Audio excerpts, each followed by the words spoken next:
Hello everyone, welcome back to the channel. I'm Ben, this is Books with Genghis Khan, and I'm coming to you with my May reading wrap-up. Now, it's been a couple months since I posted anything. Man, I've just been out of the habit of doing this on a weekly basis, but I want to get back in. I've been reading some amazing books and want to gush about them so badly. My last wrap-up, I mentioned I was about to head off on a trip to East Asia with my wife, and we had an amazing time in Vietnam and in Hong Kong.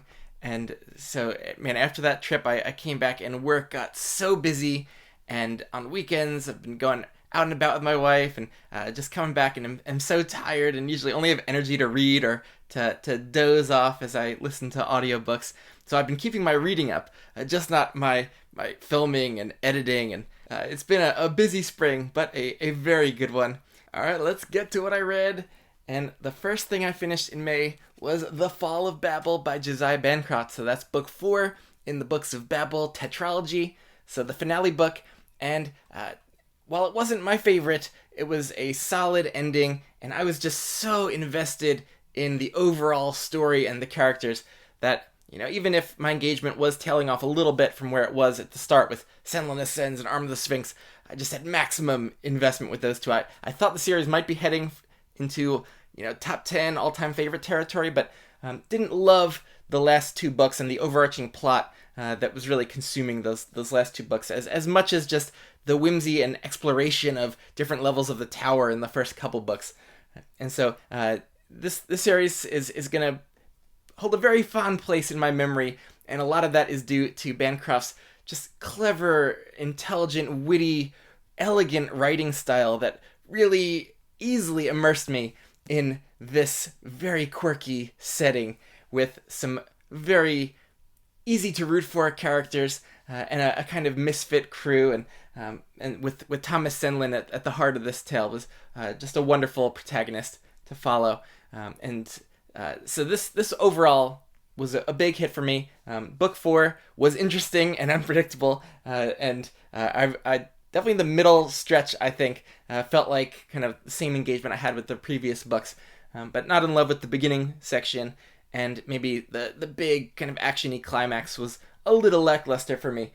But the falling action was quite interesting, and I hope he does return to this world, and because it seems like there could be more stories to tell in this really cool universe he set up. So I do hope, but I am very eager to pick up The Hexologist and dig into his kind of married detective couple series, because I think the way he writes adult romance and companionship to be very compelling, and so yeah, huge recommend overall for this series for me.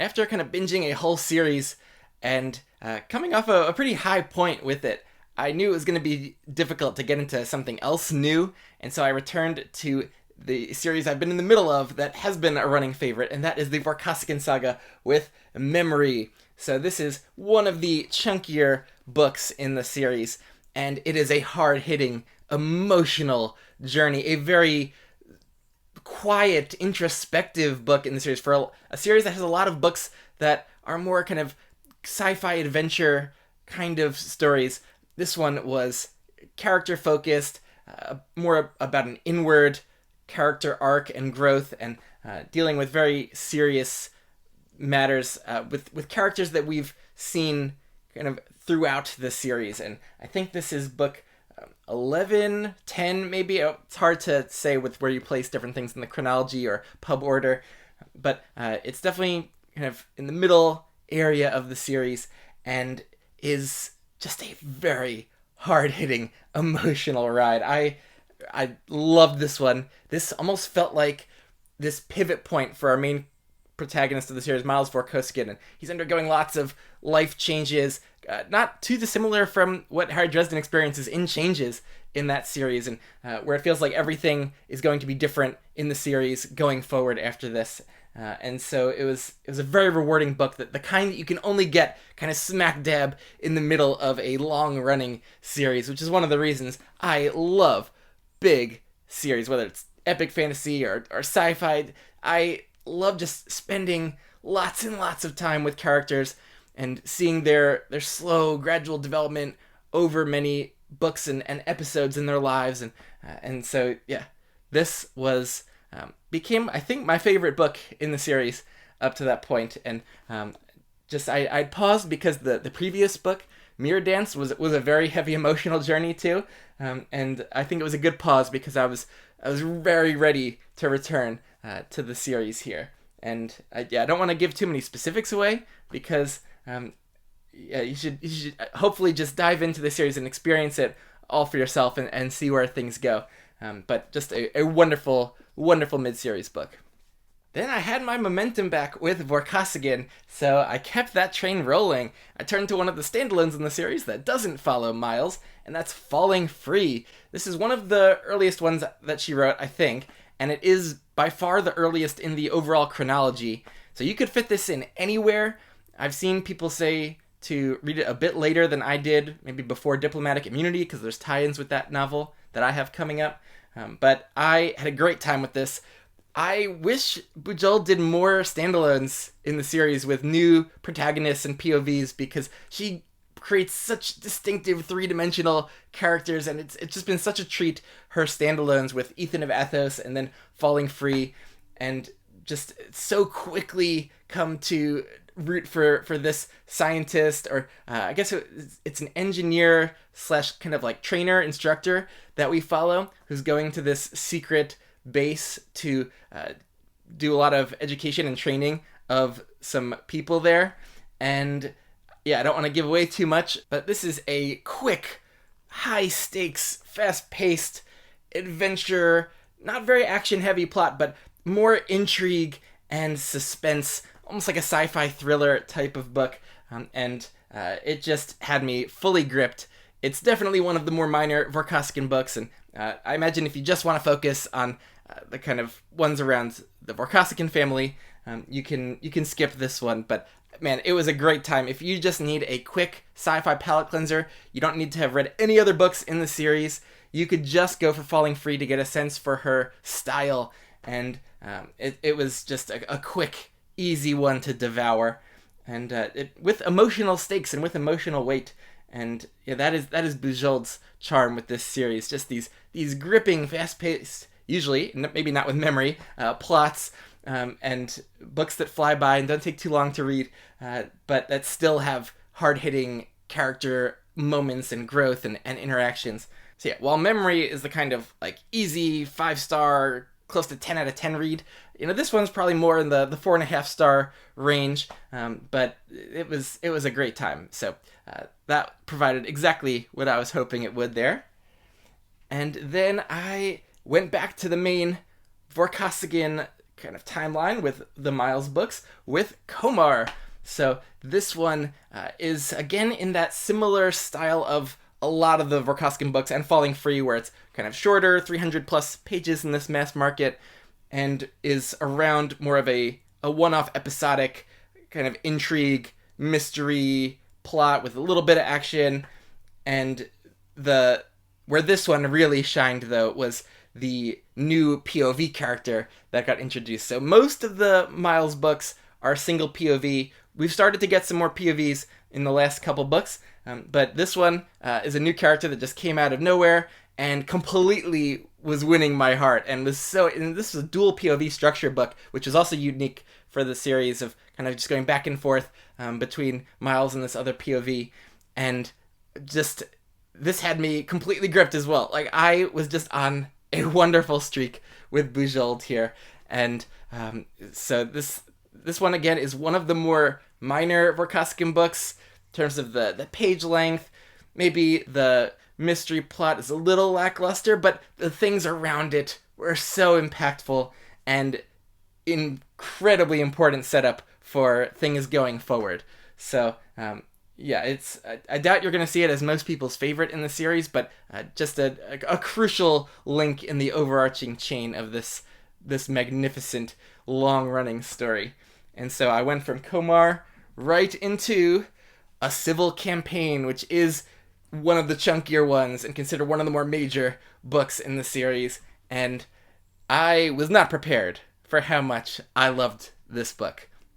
We have been starting to get maybe an extra POV to go along with Miles in some of the more recent books, But this one is an ensemble POV cast, and it worked just wonderfully to tell this very different Vorkosigan story. So the subtitle that Bujold put here on the title page is A Comedy of Biology and Manners.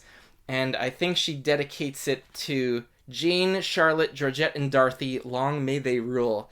So Jane Austen, the Charlotte Bronte. This book is Bujold riffing on those kinds of older British female authors' novels, like the Jane Austen novels, like Pride and Prejudice or Sense and Sensibility, which I read in high school and am familiar with, that are novels about a lot of different romantic pairings and manners with the nobility and non-nobility and how they interact. And there's an amazing just dinner party scene in here, which is kind of the centerpiece around which the whole novel revolves. Just an absolutely incredible scene. There's humor, but mixed with high-stakes character drama as well. And man, this it seems to be just universally loved by fans of the series, and I can't imagine how it wouldn't be. And it's not the kind of book I usually read, but dressed up in this sci-fi universe, it just is so engaging to me, and maybe I should go back and try to read more Jane Austen novels if I like this style so much. But these particular characters just had me completely enthralled, and there's a moment in here where a character reads a handwritten letter from another one of the characters and just had me getting emotional. Just Bujold's intelligence, the emotional complexity that she gives to all of these characters. And I love her writing style with giving you little internal asides, whether it's during just kind of description or introspection, but also in the midst of dialogue back and forth, you'll get these little quick internal asides to show what people are really thinking in those moments. And with a lot of romantic kind of intrigue with different characters and pairings and possibilities here, I love how Bujold handles this aspect in her writing. You get a sense for romantic attraction with her characters of both the physical and the emotional and intellectual attraction that characters have for each other. And a lot of times I think it's either one of the other that comes across in books with romance, and she is incredible with kind of both sides of that romantic coin. And man, I just adored this one.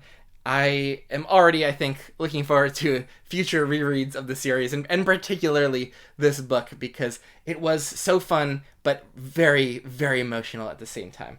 So, fantastic book yet again, and yeah, it's going to be hard to sort out my eventual series rankings, because there have been a lot that have just been kind of 10 out of 10 reads for me.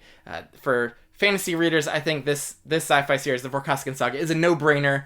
I can see it maybe not appealing to more of like the hard sci-fi crowd, but it's character-focused sci-fi adventures, and sometimes different styles of books, like with Memory and Civil Campaign, where we cut down on the sci-fi adventure part and are focusing more on just character drama and interpersonal interactions, and with characters that have been built up for thousands of pages and many books.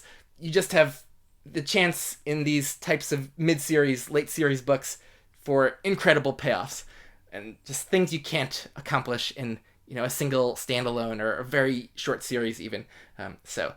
Yeah, this was a huge hit with me, and with having gotten through all of those this month, I only have a few more novellas and novels left in the series.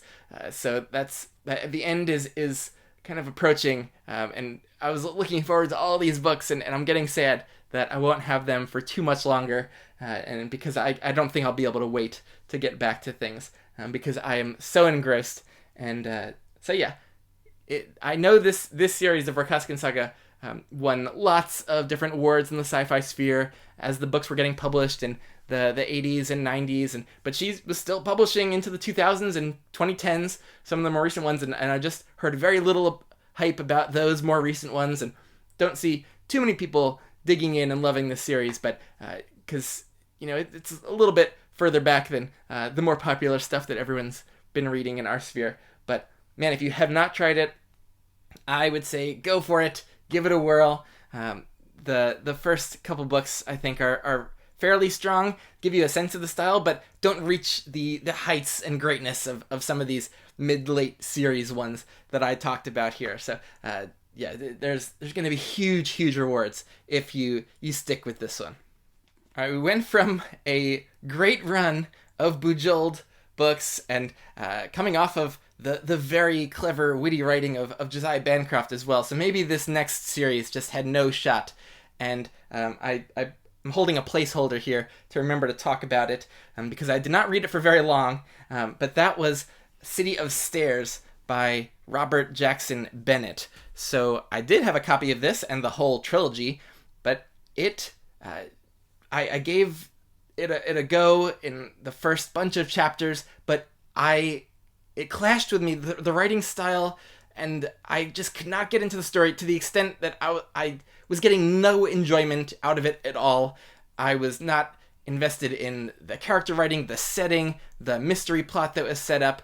I knew if I was going to be sticking with it, it would just be a brutal experience for me. So I DNF'd, I think, after about 100 or so pages, and then unhauled the whole trilogy, which I should not get whole series before I even try an author. That's a mistake I need to avoid in the future. But I'd heard a lot about this author and series for years, and I think it may work for a lot of people, but for whatever reason, I just could not get immersed. I could not sink into the story. I kept on noticing prose choices or clunky exposition that didn't feel organic to someone's kind of internal monologue, but just giving me facts about the world.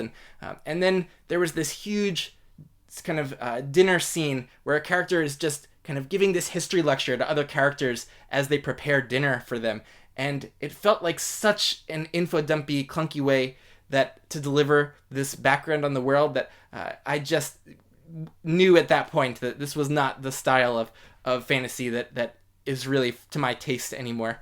And so I put it down, and yeah, I do not think very highly of this book, but I still could see really a lot of thematic depth, and there are interesting aspects to the world building, but if I can't kind of just suspend my disbelief and actually think that these are real characters in a real secondary world situation, then it's just a wasted whole effort for me. And when most of the time I have no trouble getting immersed in a new secondary world or with characters believing that they're real people, this was not going to be a good use of my time.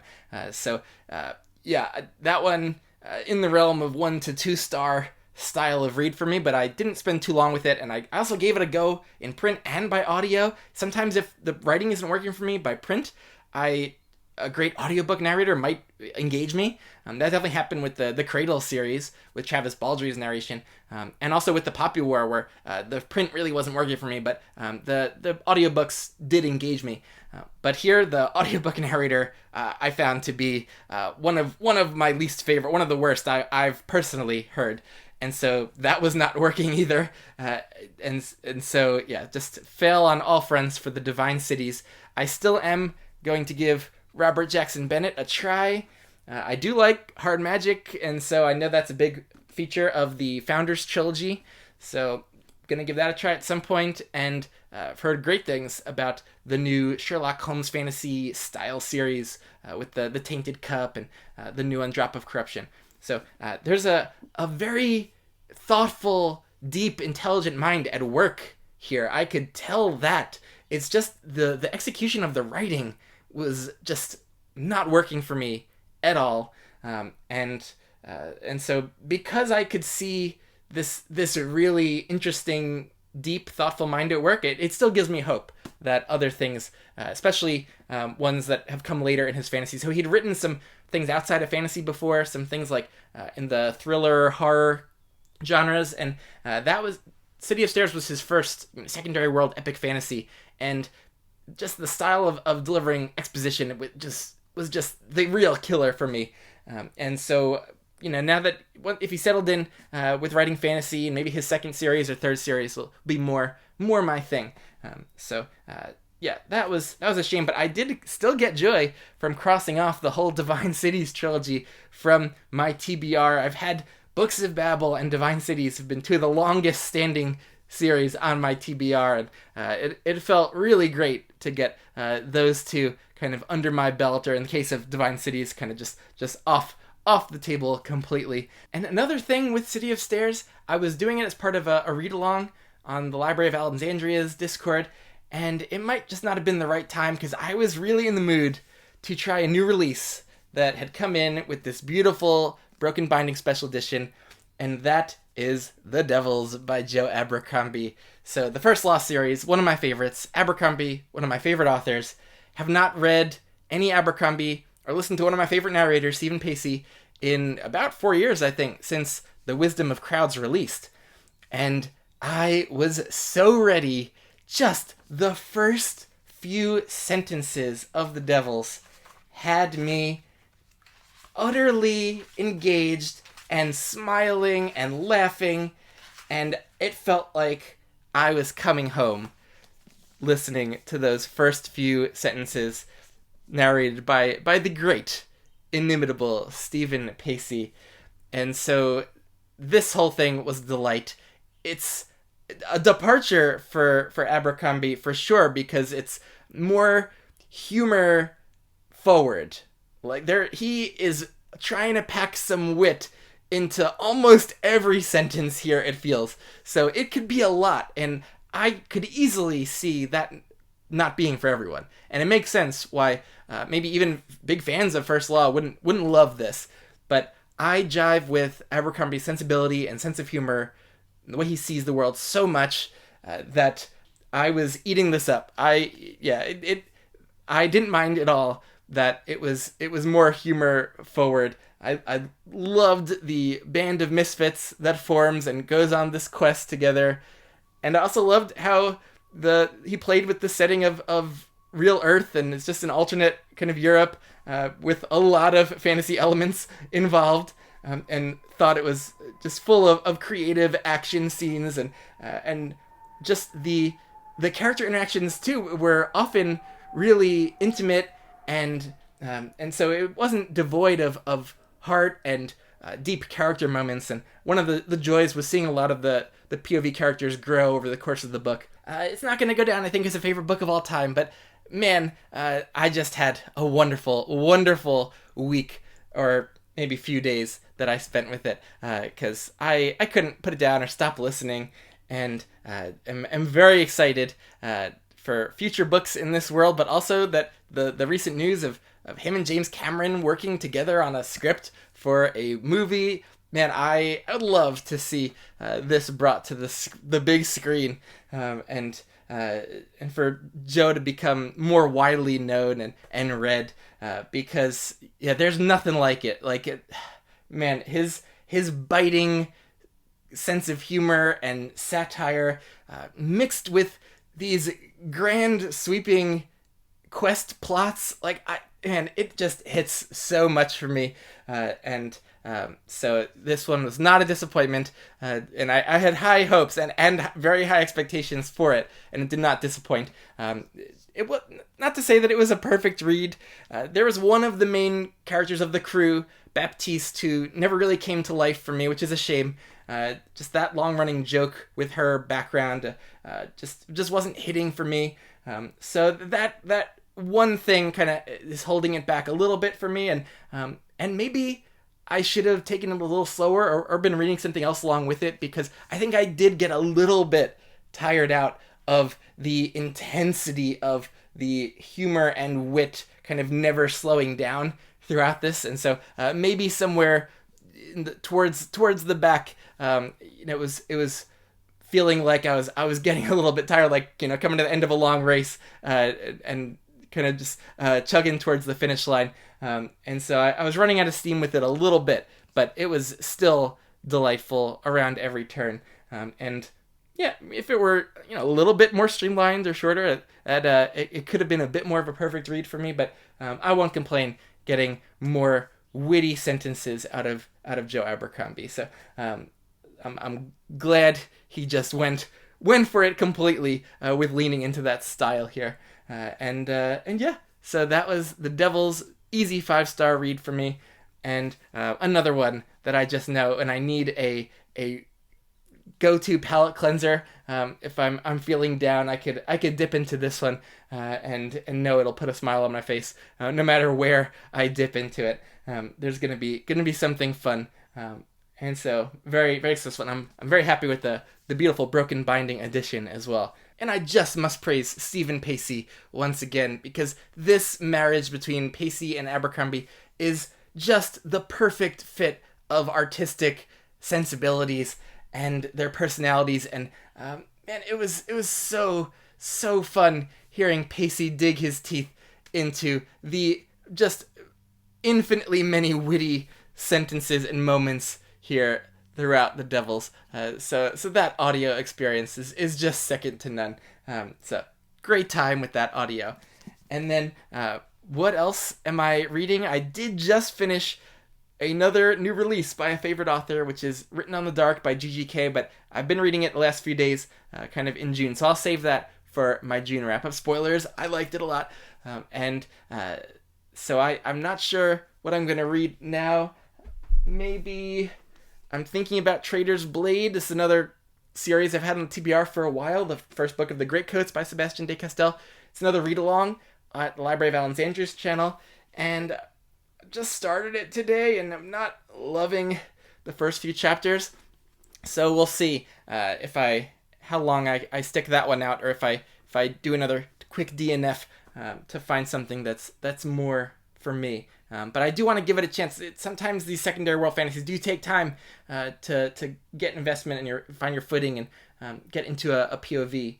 So I'll see, but I'm not sure if that one's for me. I definitely will be continuing with the Vorkosigan saga soon, and other than that, I'll just see what mood strikes me. But we got to get to Book of the Month, and this is gonna be quite a tough one. I mean, The Devils on other months probably would have been in contention, but it was going up against two really great late series books in Memory and A Civil Campaign. And so, Book of the Month, definitely coming down to these two. I loved Memory, but its focus on more of one character is probably what gives Book of the Month to A Civil Campaign, which kind of let lots of characters shine through this ensemble POV style book, and was just a fun and emotionally gripping book from start to finish, and definitely one of the chunkier Vorkosigan ones. I mean, this mass market is more than 500 pages, and so you really get to settle in to everyone's character and the situation here, and it's not too rushed, and just an incredible book for me. So there it is, A Civil Campaign, my book of the month for May 2025. Let me know in the comments what you've been reading and enjoying recently these past couple months. Any new favorites among those? And yeah, I'll hopefully be back soon, and I want to do some videos to catch you up on what I had read back in March, and maybe do a series review for Books of Babel, which was my April. So yeah, hope you enjoyed seeing what I've been reading, and I'll catch you later.